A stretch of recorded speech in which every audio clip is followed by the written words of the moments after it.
Guys vlog बनाउँदिन भनेको तर यो सिडी चढ्न लागेको हामीले जङ्गल होइन यति पनि चढ्न सकेन अघि गर्मी हुन्छ भनेर मर्नी गरेर लुगाहरू लगाएर आयौँ कि अहिले त जाडो हुन्छ भनेर लुगाहरू लगाएर आयौँ अहिले त कस्तो गर्मी अझै 1 घन्टा लाग्छ अरे ओ त्यो माथि सिडी छ नि तपाईँहरूले त देख्नु भएको छैन र पुरै ढुसो लागेको छ त्यहाँ पुगेर पनि दिजुलाई भनेर होला कि सेलुङै जान्दाको लागि खोइ हेरौँ कहाँ जाने अब गाइस हामी चाहिँ सयलुङ जाने भनेको थियौँ तर उहाँ गएपछि बाटो सकियो होइन हामी भिडियो बनायौँ तर नानी लिएर गएको छन् क्या तिनीहरू कोही कहाँ गयो अनि कहाँ हो गाइस हामी चाहिँ फर्किने भन्ने सोचिरहेको छौँ ठ्याक्कै तिनीहरू त्यहाँनिर भेट्यो होइन अब जाने अब आधी घन्टासम्म जति पुगिन्छ त्यति जाने अनि त्यसपछि सट्ट झर्ने है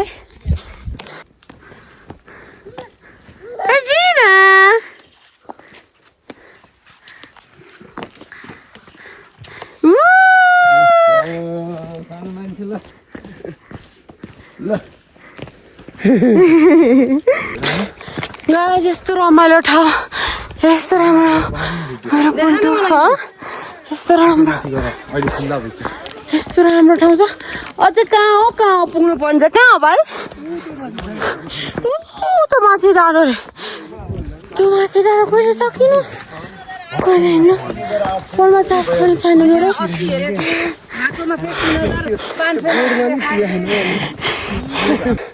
गाइस सयलुङ स्टार्ट भयो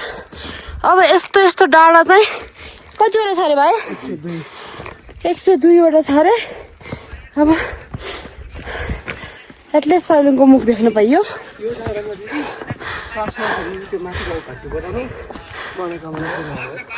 ओ त्यो घन्टी छ नि उयो यो घन्टी त्यसमा चाहिँ सास नफेरिकन गएर घन्टी बजायो भने आफै मागेको कुराहरू सब पुरा हुन्छ अरे अनि ऊ त्यो टावर देख्नु भएको छ नि तपाईँले गुम्बा जस्तो अनि त्यहाँ पुग्यो भने चाहिँ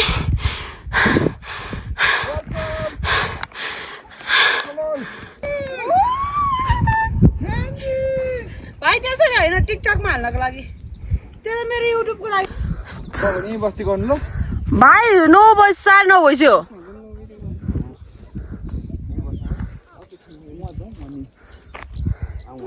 ए लडली नि तेरो छोरी हो यस्तो अप्ठ्यारोमा यार गाडी जो कसरी यत्रो पहाड चढ्नु पर्ने हुन्छ गाह्रो भयो कस्तो लाग्यो त माथि पुग्न पर्छ गाइस फोनमा चार्ज पनि सकिन लागिसक्यो यति राम्रो नजारा मैले फर्स्ट टाइम देखेँ यति सुकुन मिल्यो मलाई अब हामी फर्किन्छौँ गाइस सयलुङको भ्लग चाहिँ यति मात्रै बाई सोलो बाई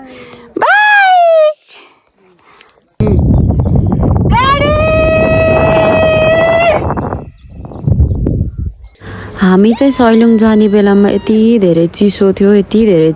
हामीले चाहिँ वेदरहरू चेक नगरिकन गयौँ क्या यत्तिकै फर्स्ट टाइम एक्सपिरियन्स हो भनेर त्यो एकदमै एक्साइटेडमा वेदरहरू केही चेक नगरिकन गयौँ लास्टमा यति चिसो थियो बाफ्रे मेरो हस्बेन्ड त उठ्नै सक्नु भएन बिहान होइन त्यही भएर त्यो माथि जानु नै भएन सयलुङको सबसे त्यो माथिमा अनि हामी चाहिँ बिहान उठेर जसोतसो गएको थियौँ के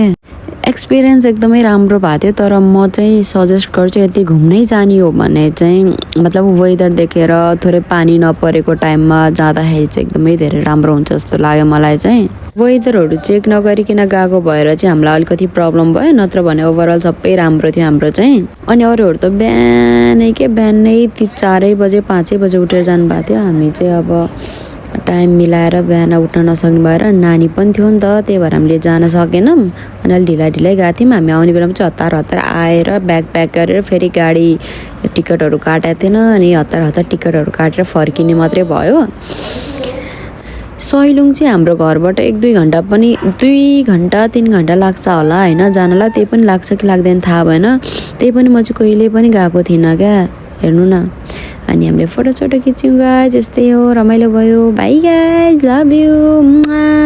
मेरो भ्लग हेरेर सब्सक्राइब गरिदिनु होला, सबैले माया गरिदिनु होला गाइज।